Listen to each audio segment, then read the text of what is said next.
Mula sa 702 DZAS, Agapay ng Sambayanan. Narito na ang programang mag-uugnay sa iyo tungo sa wastong kamalayan sa batas. Praktikal na talakayan ng mga alituntunin at balitaktakang may kaugnayan sa mga patakaran ng bayan. Kinilala sa Golden Dove Awards bilang Best Documentary Program. Ito ang Tabas ng Batas!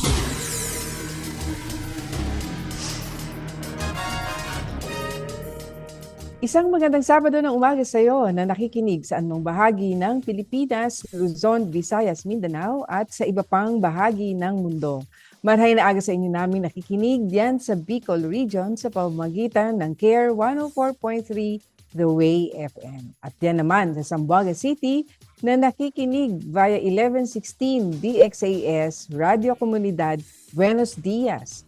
At magandang umaga rin sa ating mga kaagapay sa 1062 DXKI, your friendly voice sa Coronadal City.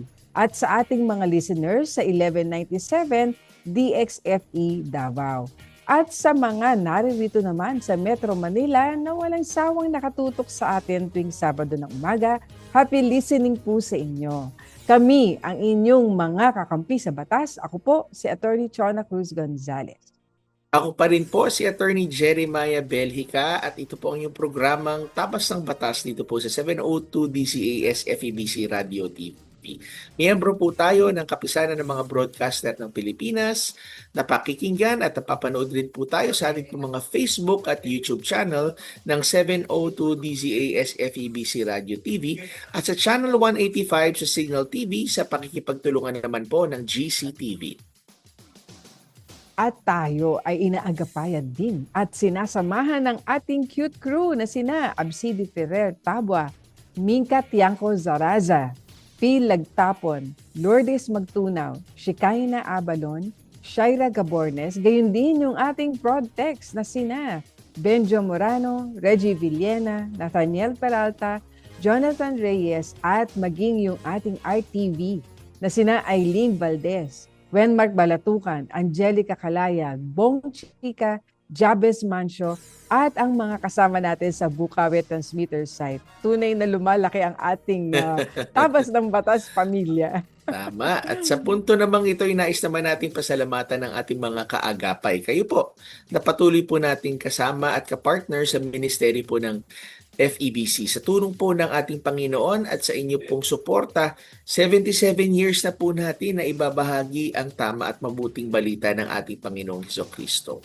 Sa inyo naman po na nais na maging kabahagi din ng ating pong ministeryo, maaari po kayong mag-message and mag-reach out sa amin po sa aming Facebook page ng 702 DZAS FEBC Radio TV or bisitahin nyo na rin po kami sa amin pong website sa donatenow.febc.ph. Yan po yung one word, no? donatenow.febc.ph para sa iba pa pong mga detalye.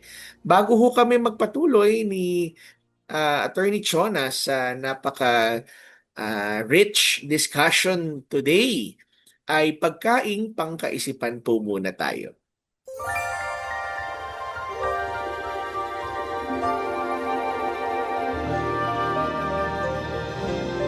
Ito po ay hango sa Kawikaan chapter 20 verse 28. Ang sabi po, ang haring tapat at makatarungan ay magtatagal sa kanyang luklukan.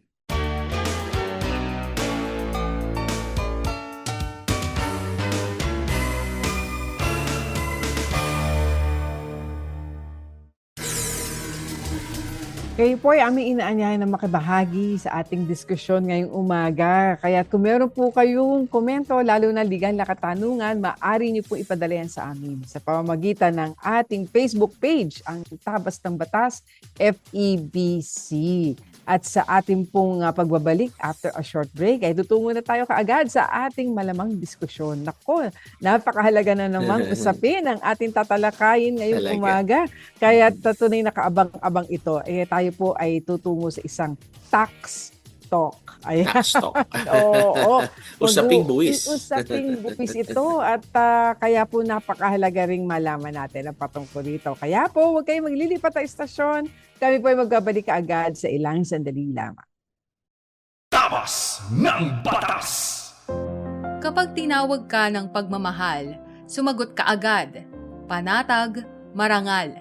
Naririto ako at handang maglingkod. Sundin mo ang sariling puso't kalooban, hindi ang bulong, bighani at tukso na mga wikang banyaga sa iyo. Matitiis mo ba ang patalim ng balakyot? Magtitiis pa ba sa gisi ng maiksing kumot? Mahihimbing ka bang alipin ng takot? Ang pag-ibig mo ay walang kapantay, kundi ang pag-ibig din ng minamahal. Huwag mo siyang bayaang maghintay. Gumising ka, manindigan. Bawat patak ng luha niya'y isang dagat. Bawat ngiti ng tagumpay niya'y watawat. Kapag tinawag ka ng pagmamahal, sumagot ka agad.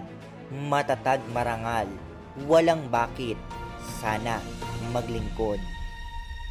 Ito ay hango mula sa tulang Mamamayan ni Rio Alma. Paalaalang hatid ng inyong 702 DZAS, FEBC Radio TV, Agapay ng Sambayanan. Sumasayang papawid mula sa Maynila. Ito ang Far East Broadcasting Company Philippines. FEBC Himpilang 702 DZAS. Agapay ng Sambayanan. Tabas ng Batas!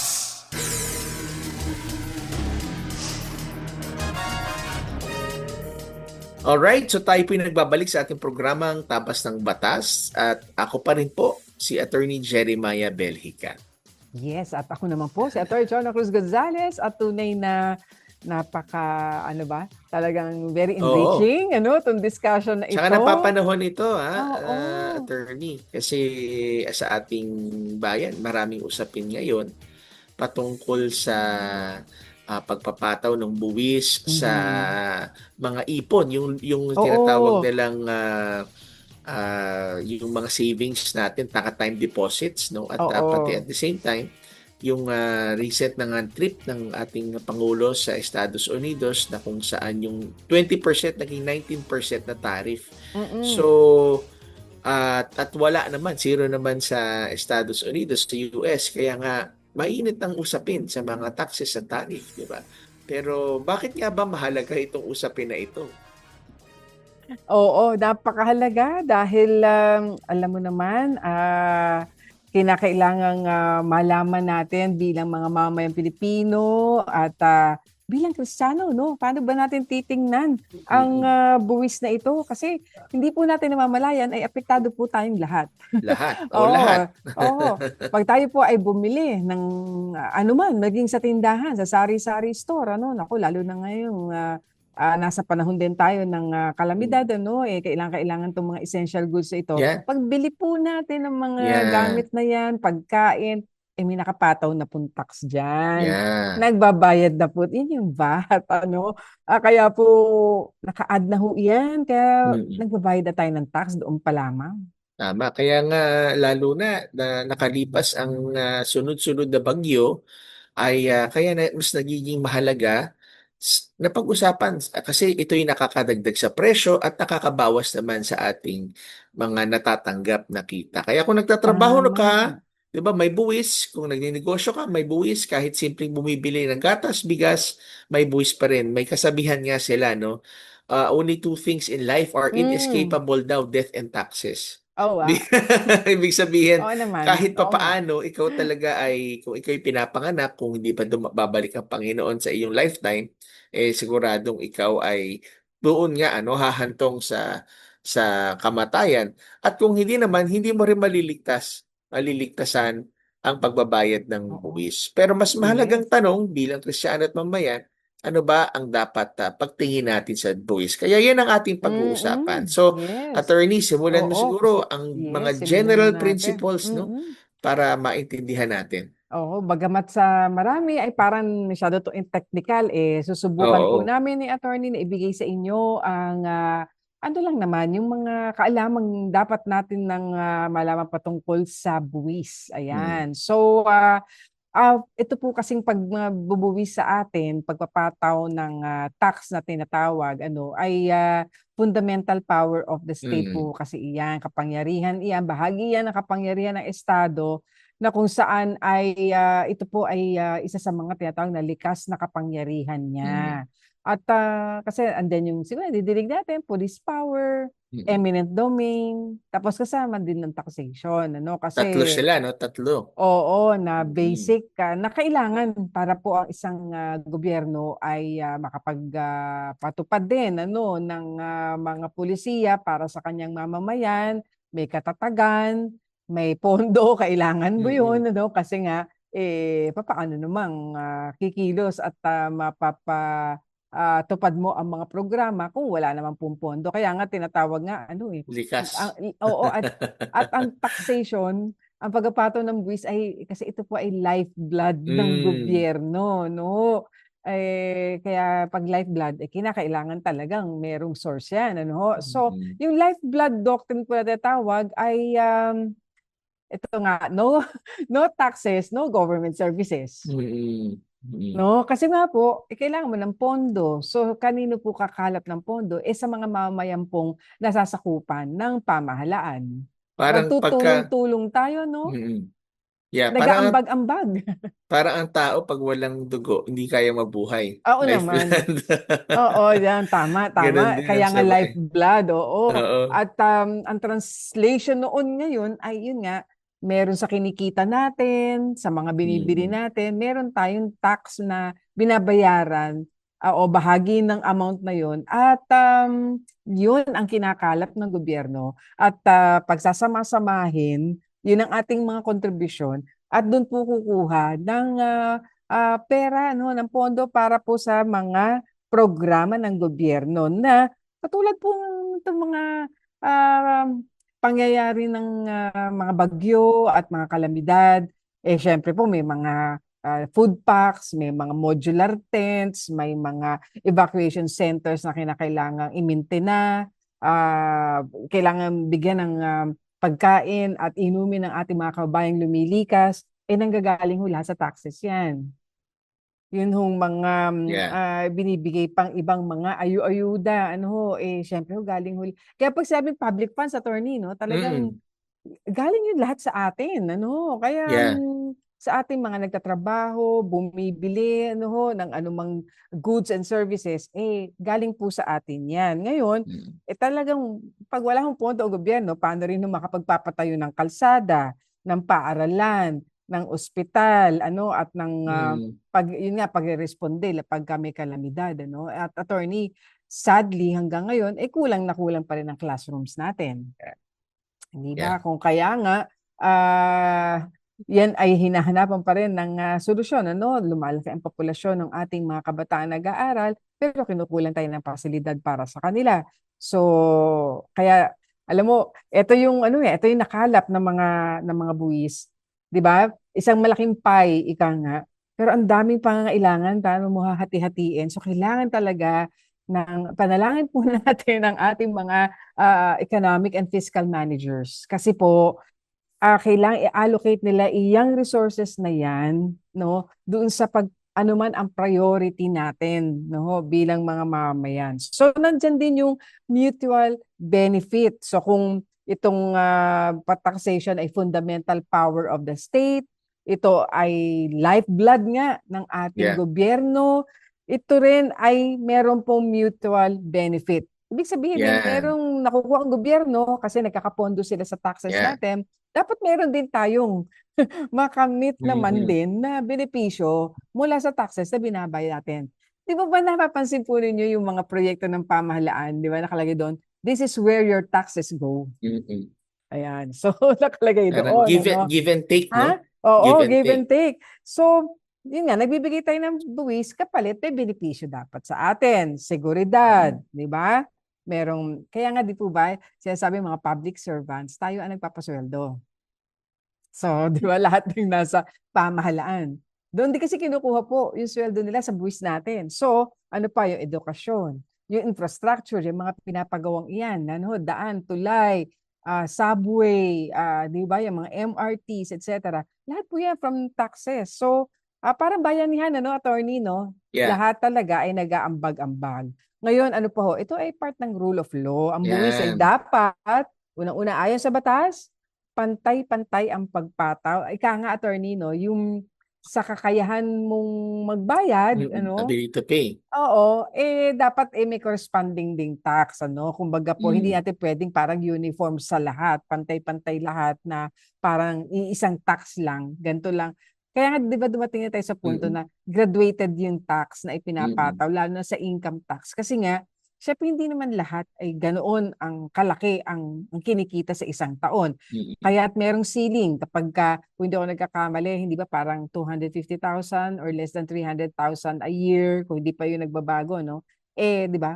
Exempt na yun from income tax, ano? Pero of Mm. course, may binabayaran ka rin ibang taxes, ano? Meron Yeah. lang specific tax na maaari kang ma-exempt kasi yung kinikita mo ay hindi, di ba, lumampas doon sa threshold na tinatawag, ano? Ngayon yata, attorney, parang umaabot na sa 20 o 25,000 a month ang exempted, Parang doon Oh, sa ating yeah, nice. train law ay Oo. kanilang In-adjust na. in-adjust nila. Kaya nga yung Oo. pag-ayon sa batas, talagang ibig sabihin, dapat may batas na bago mag-collect Yes. ang gobyerno, dapat may batas na naipasa patungkol dun sa certain tax na yan. At tama ka dahil kung maniningil ang gobyerno ng tax at kokolekta sa atin ng walang basihan, di ba? Mm. Walang patutunguhan at Walang wala ring basihan. magiging insentibo ang mga tao para sundin ito, no? Illegal So, din. oo, illegal in other words, ano? At dapat ginagamit ito, eto na, Yan. for public purpose. Mm. So, dapat po pagkolekta, ilaan doon sa mga layuning proyekto para naman po Taong bayan. mabenepisyohan ang taong bayan. Lalo na po, naku, maraming nagsasabi, attorney, yung flood projects, flood control projects, dahil sa naranasan nga natin ng mga pagbaha, maging dito sa NCR. So, attorney, May flood lang, walang control. oo nga eh. Pero malaking pondo attorney That's right. ang Yeah. nakalaan dyan na, di ba? Mm-mm. So kaya isa po yung talagang dapat din natin tingnan, ano? Mm-mm. Kasi parang wala tayong benepisyo, no? Mm. Doon sa sinasabing fund allocated for flood control. Di ba? So anyway, ano pa ang mga national Yan. na mga buwis at maya-maya yung local Yung mga naman. Kasi local. iba-iba pala to, attorney, no? Yes. So, may dalawang general categories, no, ang pagbuwis, no. Ngayon pag-usapan natin, pagkatapos na discuss mo, no, Attorney Chona, yung mga general principles sa batas, yung iba't ibang mga doctrine, lifeblood doctrine, yung mutual benefit doctrine, yung fundamental power of the state, at yung mga, ano ba ang naayon sa batas, ang nature ng batas, no, at pantay-pantay at ginagamit for public purpose. Ngayon, ano ba ang mga uri ng batas sa ating bayan? Sa Pilipinas ngayon, di ba? So may general categories yan. May national taxes. Ibig sabihin ito ang mga buwis na kinukolekta ng Bureau of Internal Revenues o BIR at ng Bureau of Customs. Sila ang dalawang major national government agencies na kumukolekta ng national taxes. At meron namang mga taxes na ang kumukolekta ay ang mga local government units. So, unahin natin, ano ba ang mga national taxes na kinukolekta ng BIR at ang ng customs, no? Unang-una, ang kinukolekta natin ang sikat na income tax, no? Ayan. Ang legal definition niya ay ito ay isang tax imposed on the income or profits o yung kita ng mga individual, korporasyon, mga trusts, estates, na ayon naman doon sa National Internal Revenue Code na inamindahan naman noong train law natin, ano? So, ito po yung mga buwis na binabayaran natin base sa ating kita. So, kung empleyado ka, nagkakaroon ng withholding tax, ibig sabihin, bago ibayad sa iyo ng iyong employer ay kinakaltas yung income tax na ibabayad naman sa BIR. Bakit kinakaltas? Kasi sila ho ang may obligasyon, ang mga employer ang may obligasyon na isubi o ibigay sa Isabi. sa gobyerno ang porsento ng iyo pong taxes na dapat mong bayaran. So, sila ang tagapagbayad pero sa iyong kita binabawas kasi nga income tax mo 'yan, ano? Ngayon, kung ikaw naman ay negosyante, kailangan mo mag-file na ang iyong income tax return. Kaya ang nagpa-file ng income tax return actually is yung mga employers at yung mga Mm. business owners. Sila ang mga nagpa-file. O kaya yung mga tinatawag na may mga self-employed at yung mga hindi empleyado. O kaya kung empleyado ka, wala kang problema kasi may nagpa-file naman para sa'yo. Maliban na lang kung kayo magninegosyo. So yan yung income tax, no? Ito ay buwis sa iyong kinikita. Ngayon, pag nakuha mo na yung kita mo, di ba? Nakuha mo na yung kita mo, nakapagbayad ka ng income tax, gagastusin mo na siya. Meron pa rin bang buwis pag ginagastos mo? Meron. Ang sagot dyan, merong value-added tax. No?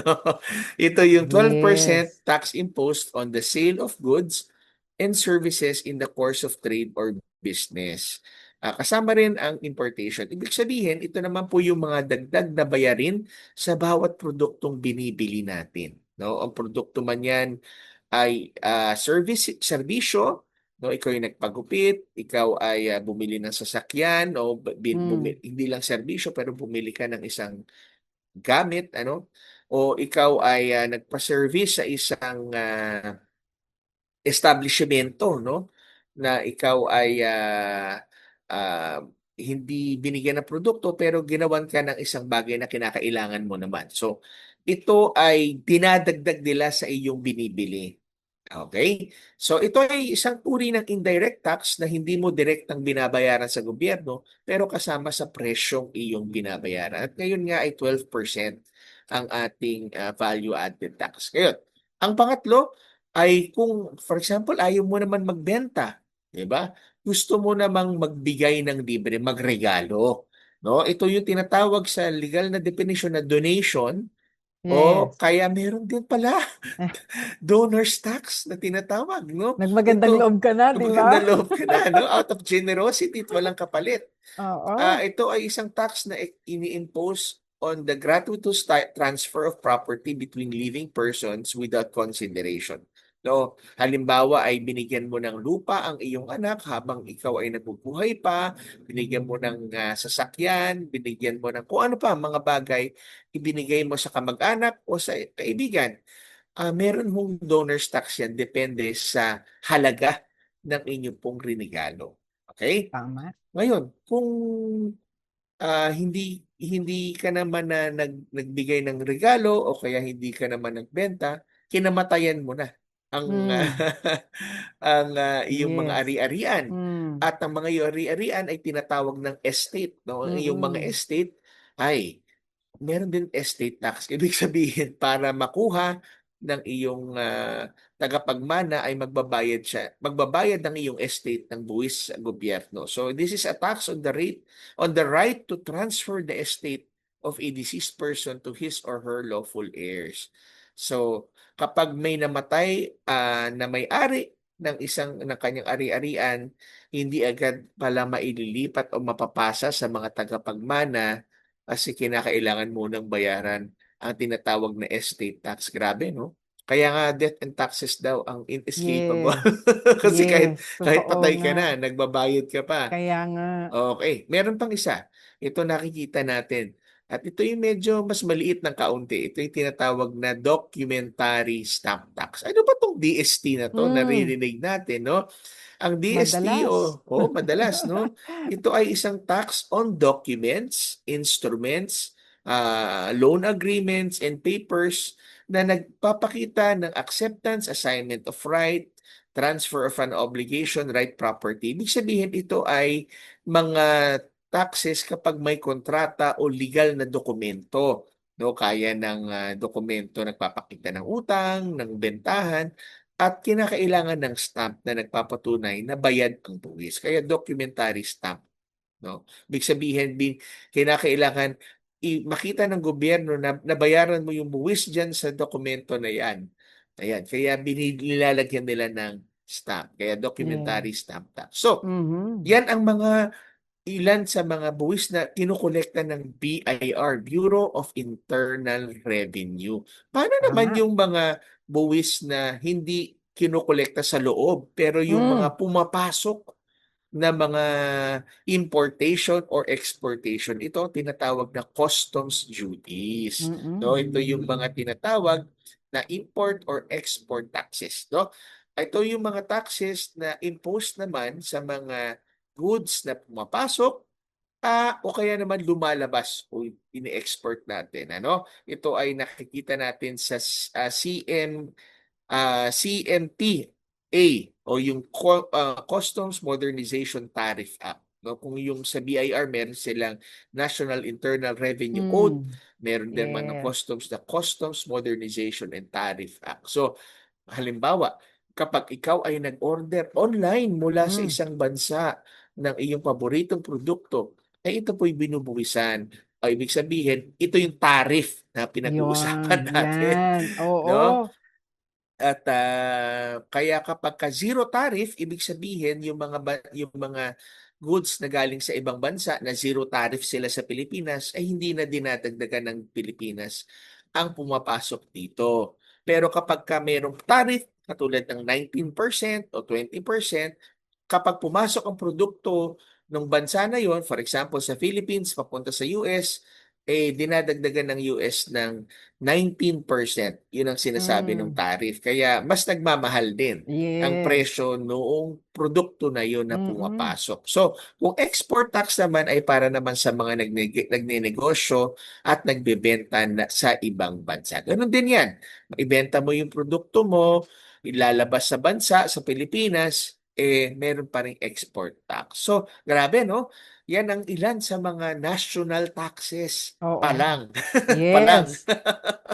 At Parang, merong mga local taxes pa tayong tinatawag, oo. attorney. Kaya So nga, ano naman ito? oo. Sinasabi tuloy ng mga kaagapay natin, ang dami po pala talaga niyan. Oo, parang bawat ano natin, bawat hakbang mo, bawat transaction mo talaga, meron. May local Tama. taxes din po. Ayan. So, naku, Oo. ano naman yung local taxes na ito? Ito po yung kinokolekta ng ating mga city, mga municipalities, ano po, pinapataw sa atin.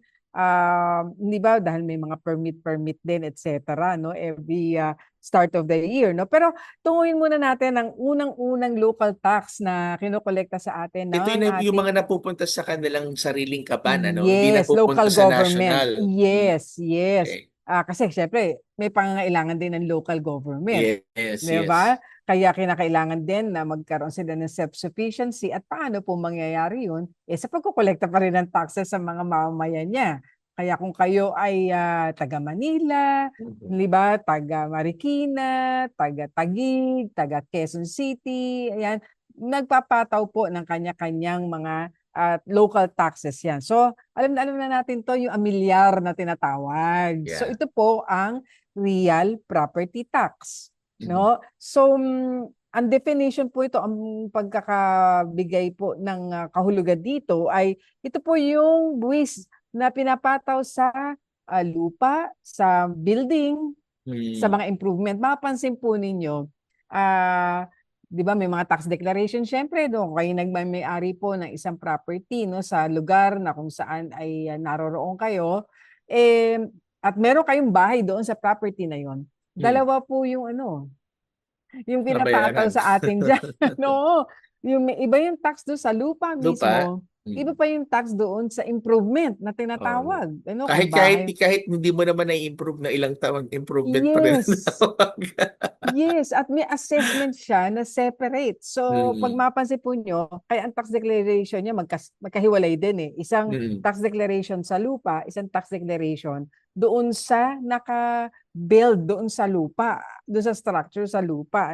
So, Mm. para po sa inyo na sabihin nyo kasi, ba't dalawa to? Or di po ba? Kasi nga po, iba po ang assessment at may tax din tayong binabayaran doon sa building or structure na pinagawa ninyo, tinayo ninyo dyan sa inyong property. So, bawat taon, kailangan bayaran ng property owners ang buwis sa lupa't bahay sa naroroon sa kanilang pag-aari sa city or municipal treasurer. Attorney, marami nga nagsasabi, no, na nararamdaman mo na yung bigat din ito. Sabi nga attorney, amin na yung property, magbabayad pa kami para dito sa property namin. Di ba? Parang yun. Anyway, so meron kang nakakapag-isip ng gano'n na amin naman yung property, so ano pa yung binabayaran namin, di ba? But yun po yung real property tax. O tungo naman tayo sa business, may business tax naman din, di ba? So ano po yun? Iyan ho ay ipinapataw ng mga syudad at munisipalidad sa mga businesses na nag-ooperate sa kanilang territorial jurisdiction. Kaya nga po, hindi po ba kapag ganyan nag-uumpisa ang taon, ako, ayan, meron ng one-stop shop, hindi ba, attorney? Yan. Oo. Business sa one-stop shop kasi magbabayad po ng business tax, Yeah.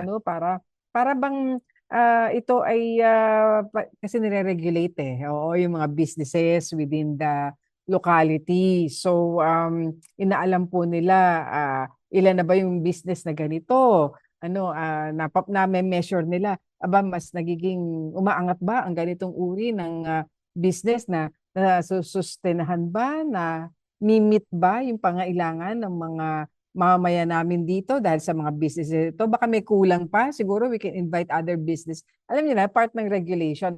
But nevertheless, kung if we will do business po doon sa isang lungsod, maliit man o malaki, attorney, no? Yeah. Sabihin nila, maliit na tindahan lang ho ito. Pero alam niyo po, maliit at malaki, kailangan yung kumuha ng permit. Siyempre, pag kumuha kayo ng permit, magbabayad kayo ng taxes. Para sa Yeah. permit na yan. At meron tayo, ito hindi lahat familiar dito, attorney, yan. Special Education Fund. Yan. Oo, ito yung SEF. Ano ba yan? Ito pala, additional 1% tax on real property. So, sabihin nila sa atin, attorney, meron ng real property tax, meron pa tayong SEF, meron pa po, 1% tax on real property collected, set aside for educational purposes. Parte ito ng binabayaran natin sa real property tax, pero ito po ay para sa public education, tulad ng classroom, learning material, at sweldo ng guro. Meron pala no? Meron pala. Ang ganda pala para sa education dahil nabanggit mo kanina, may shortage talaga ng mga classrooms. Yes. Attorney, ano pa ang mga license and regulatory fees? Hindi po ito taxes, pero ito po ay ini-impose or ito ay pinapataw ng ating estado. Hindi po para kumita, not for revenue, but for regulation. To ensure public safety. Ito po ay based sa Section 147 ng Local Government Code and various municipal ordinances. So, dyan po yung mayor's permit, barangay clearance, fire safety clearance, para daw po sigurading ligtas at legal ang ating negosyo. Attorney, ito gusto ko tunguhin na natin agad. Ano ang mga biblical principles on taxation? Yeah. Okay. Yan. So, paalala lang din sa katulad na binanggit mo, attorney, no? Hindi lahat na kinokolekta ng gobyerno ng mga fees ay taxes, no? Katulad nung nabanggit mo nga kanina, merong mga regulatory at licensing fees na binabayaran pero hindi naman ito buwis. 'Di ba? Kasi bayad lang 'yan na para sa upkeep at facilitation ng mga resources ng gobyerno. Pero hindi para pagkakitaan na katulad ng mayor's permit, barangay clearance, fire safety certificate. Ito ay para siguraduhin lamang na legal ang iyong mga negosyo. Ngayon, ano ba ang sinasabi ng banal na kasulatan pagdating sa buwis? Yan. Merong isang sikat na verse na lagi tayong naririnig na ito ay hango sa Matthew chapter 22 verse 21. Sinasabi ng Panginoong Hesus mismo, "Give unto Caesar what is Caesar's and give unto God what is God." Ang halimbawa na ito ay makikita natin yung tinatawag nila na denarius noong mga panahon na yan ay merong image ni Caesar, no? Image noong kanilang emperor doon sa pera na yan, peseta na yan. Kaya sinasabi ng Panginoong Hesus, tingnan mo nga, sino ba kaninong image ba ang naka-ingrain dyan sa, ano na yan, sa denarius na yan. Sabi niya, si Caesar po, edi bigay mo kay Caesar. Pero kung sino ang merong image naman ng Diyos, yun ang ibigay mo sa Diyos. Sino ba ang gawa sa wangis at image ng Diyos? Ang tao. Ang galing, no, ng Yes. Ang Panginoong Hesus, galing. no?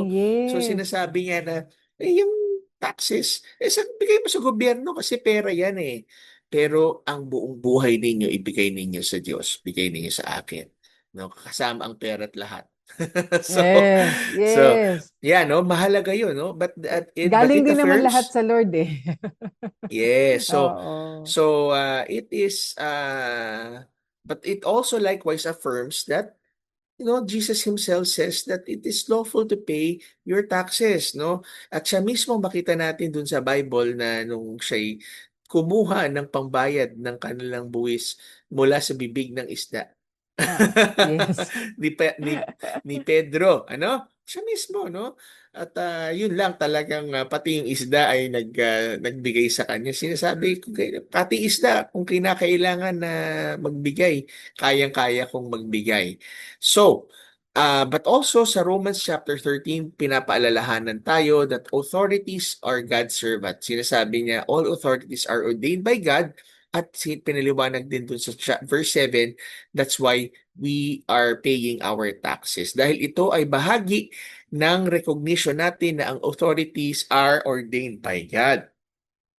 Ngayon, sinabi rin ng Proverbs chapter 11 verse 1, the Lord detests dishonest scales, no? Yung tinatawag na uneven scale, yung timbangan na hindi patas. No, kaya kapag nag-i-evade tayo ng buwis at nagsisinungaling tayo sa ating income, hindi pala ito kalugod-lugod sa Diyos. At the same time, ang ating mga tax system ay kinakailangan i-check din natin. Ito ba ay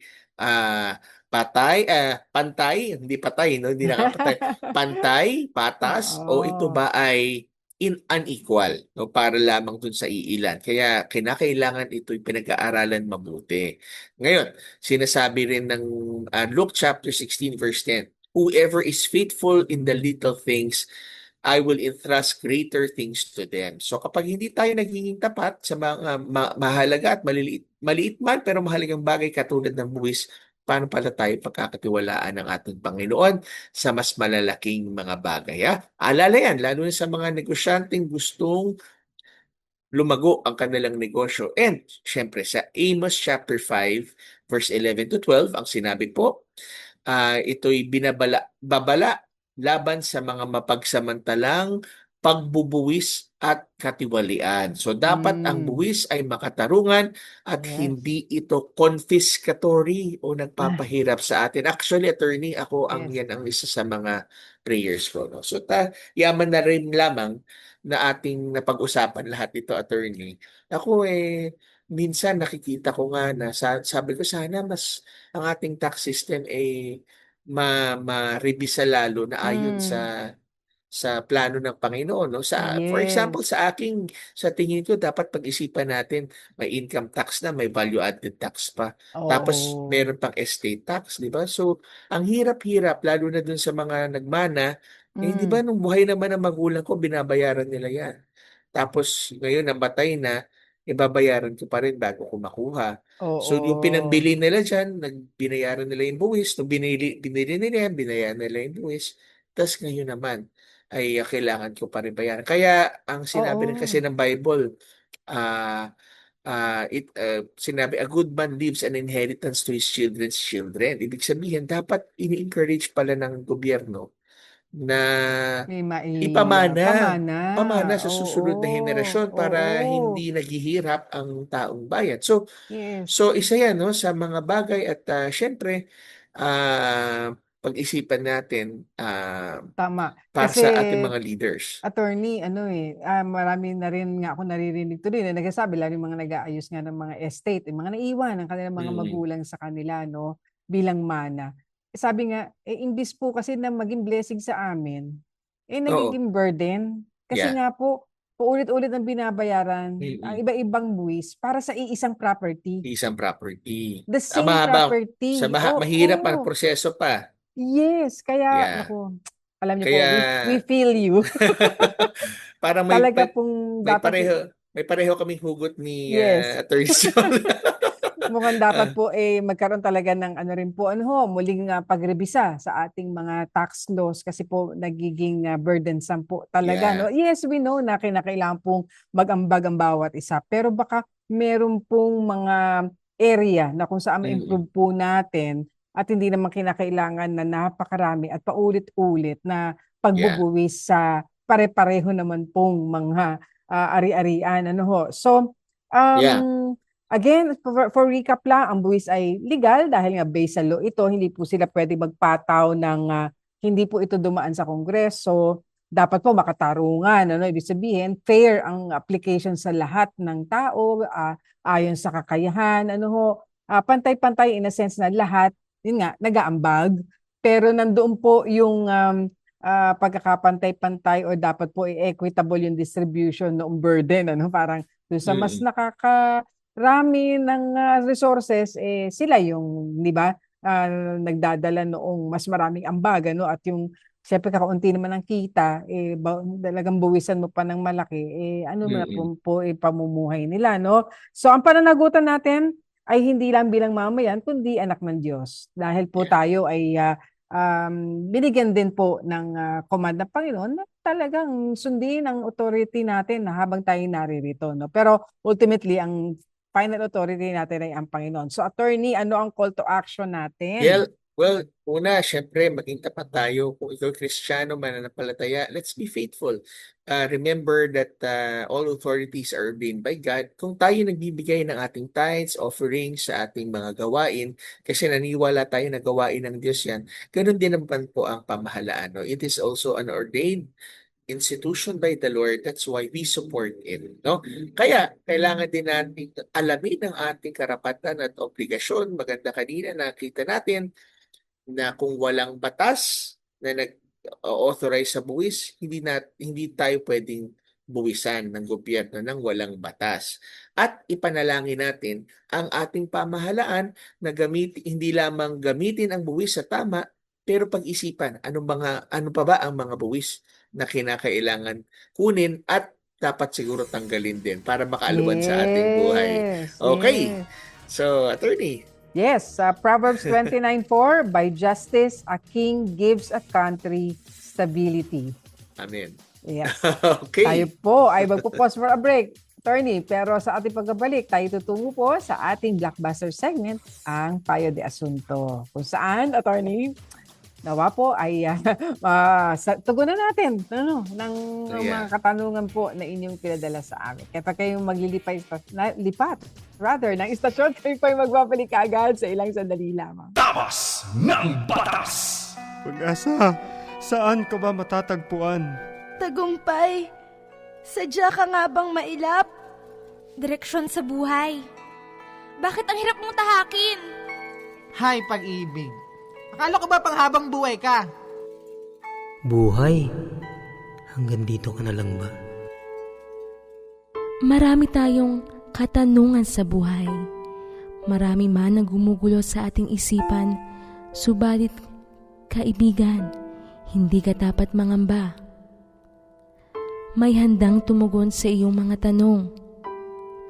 May karamay ka, si Jesus. Nagmamahal siyang tunay at kay tagal nang kumakatok sa iyong puso. Pagpapasya mo lamang ang kanyang hinihintay. Sumasahing papawid mula sa Maynila. Ito ang Far East Broadcasting Company Philippines. FEBC. Himpilang 702 DZAS. Agapay ng Sambayanan. Mga kasong bibigyang pansin at mga katanungang sasagutin, yan ang tututukan at gagabayan ng Payo de Asunto.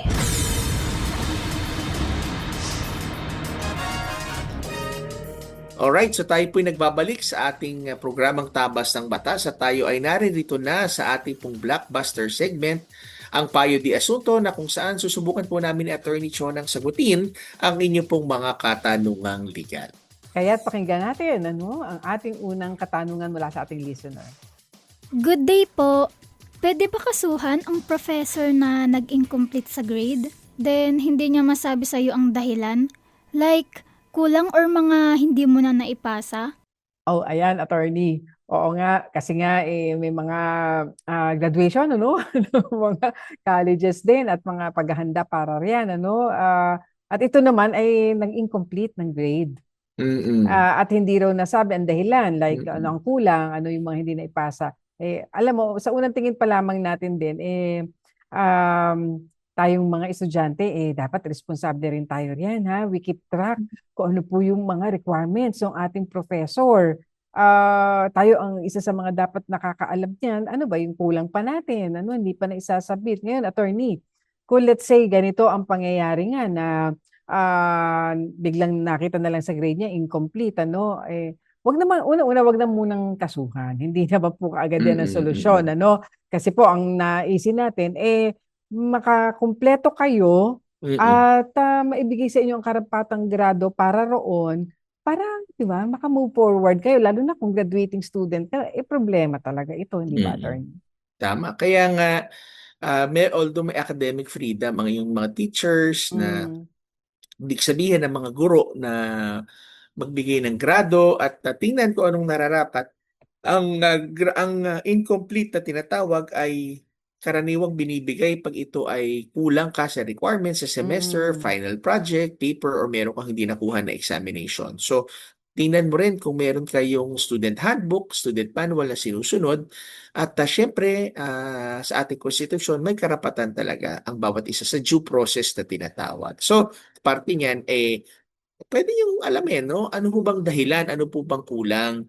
Humingi kayo ng paliwanag kung kailangan at kung mapakita dito, attorney, na may abuso na nangyari o harassment. Ibig sabihin, malicious yung ginawa, discriminatory at may paninira ay even katiwalian. At, yan ho ay maaari nyo pong mag-file na ho kayo ng complaint sa inyong eskwelahan o sa CHED, no? Kung kayo po ay tertiary or college student. Yes, ayan. So, bigyan daan naman natin ng isa pang katanungan mula sa ating kaagapay. Hello po. Pinanganak ako noong 1995 at gamit ko ang apelyido ng nanay ko. Sa lahat ng legal documents ko, ngayon po ay nagpapakorek ako sa local civil registry dahil middle initial lang ang nailagay ng nanay ko sa PSA birth certificate ko, imbis na buong middle name. Gusto ko po sanang humingi ng payo sa dalawang bagay.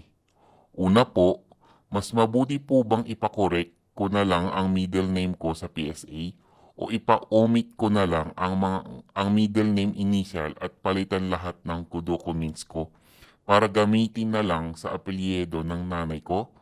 Ano po ba ang mas mainam at hindi magdudulot ng problema sa legal na proseso? Pangalawa po, magkakaroon po ba ako ng problema sa pag-a-apply ng visa kung parehas ang middle name at last name namin ng nanay ko? Salamat po.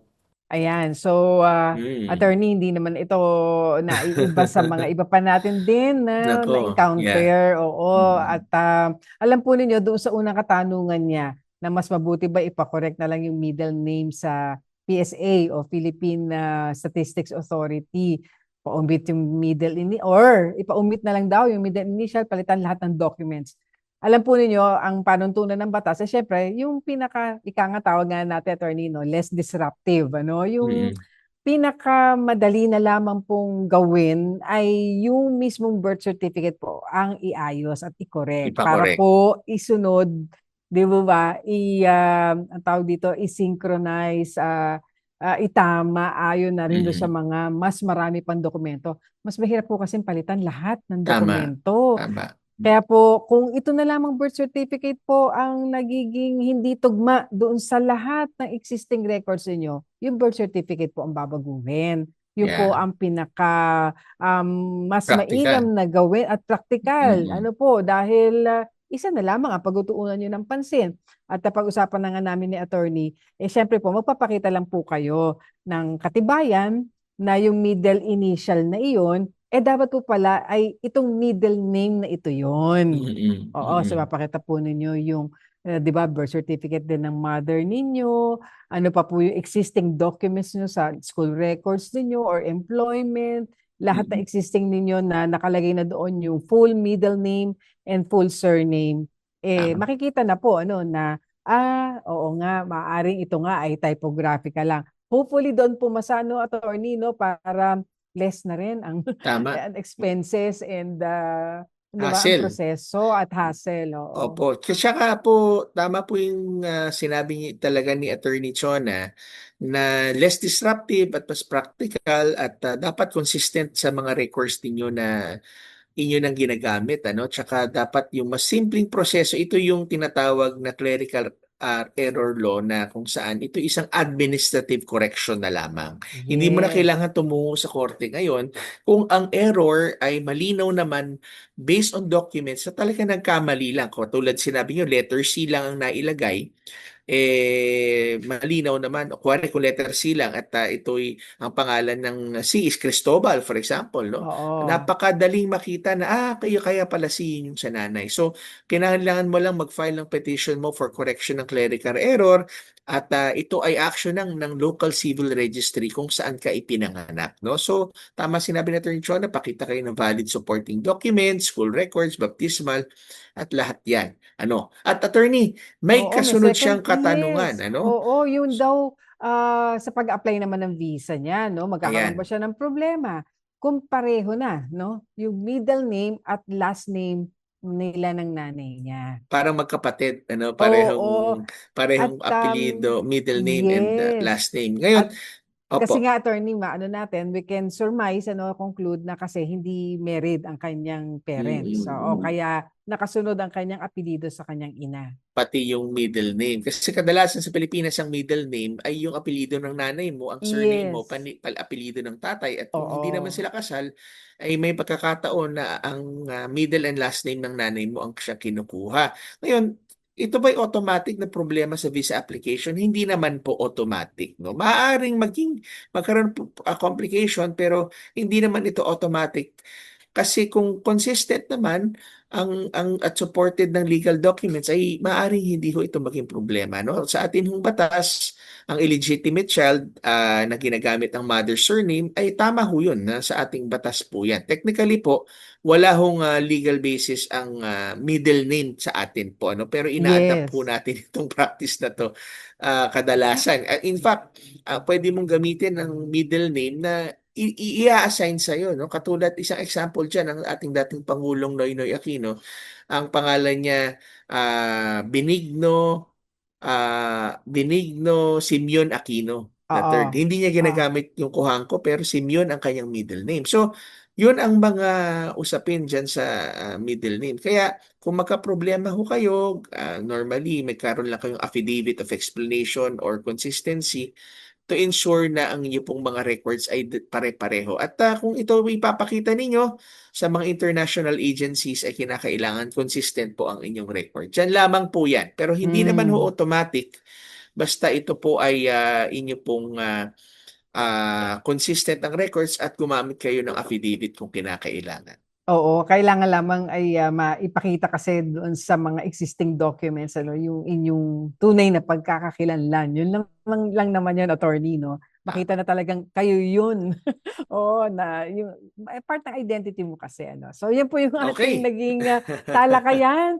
Kung hindi po nyo napakinggan ng buo ang ating naging kasagutan, ay maaari niyong balikan sa ating Facebook page, ang 702 DZAS-FEBC Radio o sa Tabas ng Batas FEBC. At kung hindi naman po namin nasagot ni Attorney Chona ang inyo pong mga katanungan ipinadala na, ay abangan nyo po at sa susunod na mga Sabado ay amin pong susumikaping sagutin po ito. Sa mga may legal concerns po, mag-message lamang po kayo sa ating pong Facebook page. Pwedeng audio, pwedeng video. Sige, ngayon ay dadako na po tayo sa ating pong prayer time. Father God, we thank you for your goodness and your mercy in our lives, in our nation. Lord, tinataas po namin sa inyo, Panginoon, ang bawat kaagapay, bawat tagapakinig, O Diyos, na naabot po ng aming tinig. Panginoon, nagpapasalamat po kami na ikaw ang Diyos na sumasaklolo sa mga taong nahihirapan, Lord. You are the defender of the weak, Lord, and you are the God, Lord, who upholds justice. You are a just God. You are a good God, Lord. Lord, even if the world is unjust, even if men, Lord God, are unjust, you are good and you are just, Lord. Yes, Salamat, Panginoon, na ikaw, Lord, ang nagtatanggol sa mga widows, orphans. Ikaw, Lord, ang nagpo-provide ng lahat na aming pangangailangan. Dalangin namin na pagpalain mo ang aming bayan at ang lahat, Panginoon, ng amin pong mga kaagapay, Lord God, at naaabot. Gawin mo rin silang, O Diyos, pagpapala saan man sila naroroon. Sa iyo namin ibinabalik at ang kapurihan at lahat ng pasasalamat sa matamis na pangalan ng aming Panginoong Jesucristo. Amen at amen. Salamat po mga kaagapay sa mga tumutok sa radyo, sa online, via Facebook, via YouTube, sa Channel 185, sa Signal TV, via GCTV. Kami po ang inyong mga kakampi sa batas. Tuwing Sabado ng umaga, ako pa rin po si Attorney Jeremiah Belhica. At ako naman po si Atty. Chona Cruz Gonzales. Nag-aanyaya sa inyong lahat na samahan kaming muli sa susunod na Sabado sa parang oras at himpilan. Kaya't lagi po nating tatandaan, kung uunawain at susundin, kakampi mo ang batas. Nais po naming makarinig mula sa inyo para sa mga kuro-kuro, mungkahi o mga bagay na nais ibahagi sa palatuntunang iyong napakinggan. Sumulat lamang sa 702 DZAS, Agapay ng Sambayanan, 1 Corporate Center, 46th floor, Doña Julia Vargas Avenue, corner Meralco Avenue, Ortigas Center, 1605, Pasig City. O mag-email sa dzas info@febc.ph.